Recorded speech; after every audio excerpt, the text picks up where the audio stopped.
Hello and hi friends. I welcome all of you to the KRISHNA'S tutorials YouTube channel.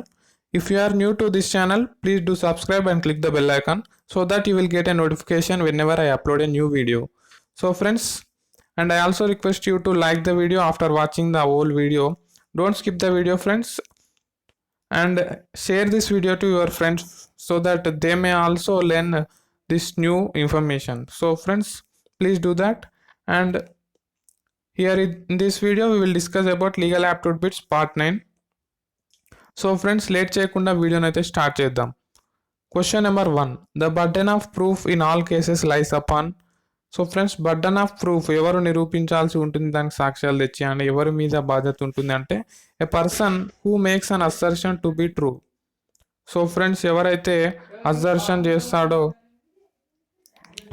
ఎవరైతే assertion అంటే నొక్కి చెప్తారో ఇది true అని, వాళ్ళే ప్రూఫ్ అయితే తీసుకురావాల్సి ఉంటుంది. Question number 2, the word caveat in law refers to. So friends, a legal notice to the court to suspend the proceedings until one is heard of. So friends, caveat అంటే ఏం లేదు, ఇది ఒక legal notice అని అయితే గుర్తుపెట్టుకోండి ముఖ్యంగా. ఎందుకు అంటే ప్రొసీడింగ్స్ని నిలిపివేయడానికి. Question number 3, the rule of caveat enter refers to. So friends, caveat enter అంటే అర్థం ఏంటి అని అంటే let the buyer be fair of. So friends, దీన్ని ముఖ్య ఉద్దేశం ఏంటి అని అంటే సెల్లర్ బయ్యర్ ఇద్దరు ఉంటారు కదా. సో ఫ్రెండ్స్, సెల్లర్నే మనం వెండర్ అని కూడా అంటాము, సో బయ్యర్ని పర్చేజర్ అని కూడా అంటాము. సో ఫ్రెండ్స్, బయ్యర్ ఎప్పుడైనా జాగ్రత్తగా ఉండాలని ఇది తెలియజేస్తుంది. సో ఫ్రెండ్స్, కొంటున్న వస్తువు క్వాలిటీగా ఉందా లేదా, ఫేక్ ప్రొడక్టా, ఒరిజినల్ ప్రొడక్టా, జెన్యున్ ప్రొడక్టా అని చూసుకోవాల్సిన బాధ్యత, అటువంటి తీసుకోవాల్సిన తగిన జాగ్రత్తలు బయ్యర్ కొనుగోలుదారుడే ముఖ్యంగా జాగ్రత్త వహించాల్సి ఉంటుందని ఇది మనకు తెలియజేస్తుంది. Question number 4, A charge sheet is filed in a criminal case. ఓకేనా, ఛార్జ్ షీట్ ఎప్పుడు ఫైల్ చేయడం జరుగుతుంది అంటే క్రిమినల్ కేసులో. Question number 5, A charge sheet refers to document filed by the police in a court giving details of offence committed. So friends, charge sheet అంటే ఏం లేదు, అదొక డాక్యుమెంట్ అని చెప్పుకోవచ్చు. సో ఫ్రెండ్స్, కోర్టులో ఫైల్ చేయడం జరుగుతుంది, అందులో డీటెయిల్స్ ఉంటాయి. దేని గురించి అని అంటే నేరం జరిగిన విషయాల గురించి. Question number 6, a government servant and public servant are. Public servant includes government servant. ఓకేనా. Question number 7, the word counterfeit denotes.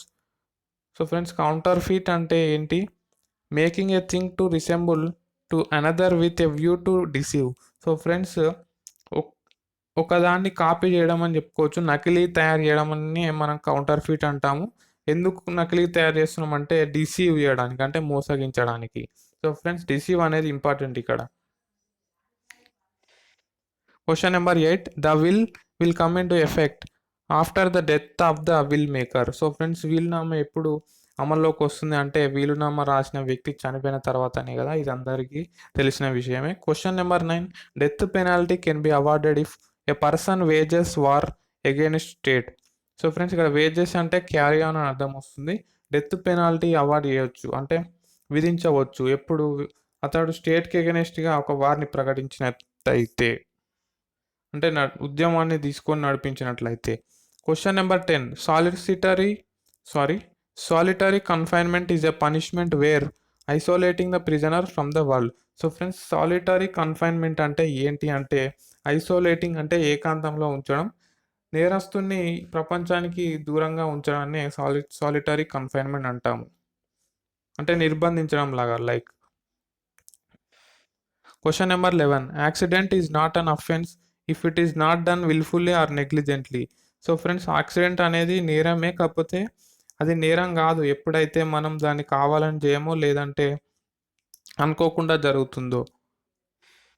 Question number 12, any crime committed by a child is not treated as offence if the child is below 7 years. So friends, child below 7 years ఉన్నట్లయితే అతడు చేసిన నేరాన్ని నేరంగా పరిగణించరు. ఓకేనా. Question number 13, if a crime is committed by an insane person it is not treated as an offence at all. So friends, insane person చేసిన క్రైమ్ని మనము క్రైమ్ లాగా తీసుకోము, అదొక నేరంగా పరిగణించము. ఇన్సేన్ పర్సన్ అంటే పిచ్చివాడు, మతి స్థిమితం లేనివాడు. Question number 14, A drunkard person, if commits an offence, he is punishable provided he has intoxicated voluntarily. So friends, తాగుబోతు వ్యక్తి అంటాం కదా, బాగా తాగి ఏదైనా నేరం చేసినట్లయితే అతన్ని శిక్షించడం జరుగుతుంది ఎప్పుడైతే అతడు తనకు తానుగా తాగినట్లయితే, వేరే వాళ్ళు బలవంతంగా తాగించకుండా తనంతట తానుగా వాలంటరీగా తాగినట్లయితే. Question number 15. Right of private defence is provided in Indian penal code. ఓకేనా friends, right of private defence IPC. Question number 16. The right to self defence is available to defend one self or any other. ఓకేనా friends, మిమ్మల్ని కాపాడుకోవచ్చు లేదా వేరే వాళ్ళని కూడా కాపాడుకోవచ్చు, అదొక రైట్ మనకి. Question number 17. If a criminal trespass takes place on your property, you have the right to defend your property. So friends, మన ఆస్తిని ఎవరైనా ఆక్రమించినట్లయితే మనం దాన్ని కాపాడుకునే హక్కు మనకు ఉంటుందని ఇక్కడ తెలియజేస్తుంది ఈ question. Question number 18. A tort is a civil wrong. So friends, tort అంటే ఒక అన్యాయం లాగా, రాంగ్ డూయింగ్ అని చెప్పుకోవచ్చు. సో ఫ్రెండ్స్, అదొక సివిల్ రాంగ్ అనమాట. Question number 19. A wage which provides not only the essentials but also some comforts is called living veg.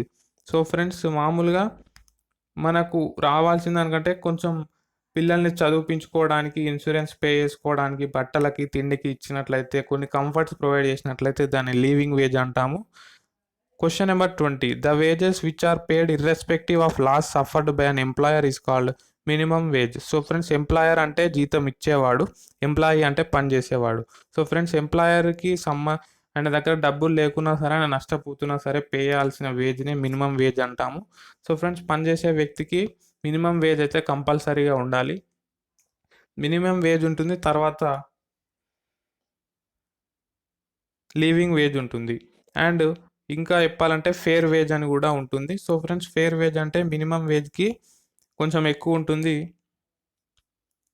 Leaving వేజ్కి కొంచెం తక్కువ ఉంటుంది, అండ్ నీడ్ బేస్డ్ వేజ్ అని కూడా ఉంటుంది. ఓకేనా, మొత్తం 4 టైప్స్ ఆఫ్ వేజెస్ అయితే మనకు ఉంటాయి. So friends, QFI question answer చూద్దాం. Who is the ex-officio chairman of Rajya Sabha. So friends, answer చేశారు దీనికి కూడా. నేను ఇవాళ వాళ్ళ పేర్లు చదవడం మర్చిపోయాను, so I will read in the next video. So friends, answer వచ్చేసి vice president of India. So friends, ex-officio chairman of Rajya Sabha వచ్చేసి vice president of India.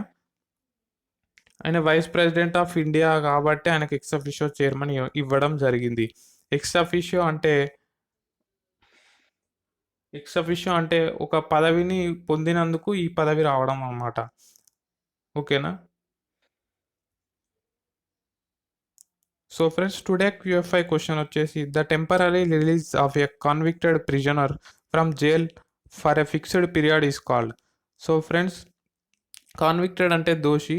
So friends, జైల్లో ఉన్న ప్రిజనర్ని కొన్ని రోజుల వరకు మాత్రమే విడిపించి తీసుకొని రావడాన్ని ఏమంటారు అని అడుగుతున్నాడు. సో ఫ్రెండ్స్, దీనికి ఆన్సర్ కనుక్కొని తెలిస్తే డైరెక్ట్గా కింద కామెంట్ చేయండి, లేదంటే తెలుసుకొని కామెంట్ చేయండి. అండ్ ఈ వీడియోని మీ ఫ్రెండ్స్కి షేర్ చేయండి, అంతకంటే ముందు వీడియోని లైక్ చేయండి. సో ఫ్రెండ్స్, ఇంకా ఏమైనా డౌట్స్ ఉన్నట్లయితే తప్పకుండా కింద కామెంట్ చేయండి. Thank you for watching. Have a nice day.